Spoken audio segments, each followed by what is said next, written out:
Hello friends, welcome to civil knowledge Tamil. இன்றைக்கி ஸ்கெட்சப்பில் ஒரு material package வந்து எப்படி இம்போர்ட் பண்ணுறது அப்படிங்கிற பற்றி பார்க்க போகிறோம். ஃபார் எக்ஸாம்பிள், இப்போ நம்ம ஆல்ரெடி ஒரு ஏசியன் பெயிண்ட்டுக்கான மெட்டீரியல்ஸ்லாம் வந்து இம்போர்ட் பண்ணி வச்சுருக்கோம். ஸோ இதே மாதிரி ஒரு லேமினேட்டுக்கான மெட்டீரியல்ஸ் இருந்துச்சுன்னா அதை எப்படி இம்போர்ட் பண்ணலாம் அப்படிங்கிற பற்றி இந்த வீடியோவில் பார்க்கலாம். மெரினோ அப்படிங்கிற பிராண்டோட லேமினேட் வந்து நம்மளுக்கு ஸ்கெட்சப் மெட்டீரியலாக கொடுத்துருக்காங்க. ஸோ இந்த மெட்டீரியல்ஸை நம்ம ஸ்கெட்சப்பில் எப்படி இம்போர்ட் பண்ணுறது அப்படிங்கிற பற்றி பார்க்கலாம். ஃபஸ்ட்டு இந்த மெட்டீரியல் பேக்கேஜ் இருக்கக்கூடிய அந்த ஃபோல்டரை காப்பி பண்ணிக்கிங்க.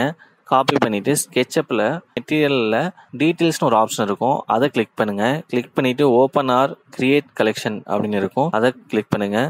ஸோ இங்கே பார்த்தீங்க அப்படின்னா நம்ம ஏஷியன் பெயிண்ட்டுக்கான டெக்ஸ்சர்ஸ்லாம் வந்து இங்கே பேஸ்ட் பண்ணியிருக்கோம். ஸோ அதே மாதிரி இப்போ நம்ம அந்த மெரினோ லேமினேட்டோடதையும் இங்கே வந்து பேஸ்ட் பண்ணிடலாம். ஸோ இப்போ பார்த்தீங்கன்னா நம்ம பேஸ்ட் பண்ணியாச்சு. இதுக்கப்புறம் செலக்ட் ஃபோல்டர் கொடுத்தீங்க அப்படின்னா ஸோ அந்த மெரினோ ஃபோல்டருக்குள்ள கூடிய எல்லா மெட்டீரியல்ஸுமே உங்களுக்கு ஸ்கெட்சப்பில் அவைலபிளாக இருக்கும்.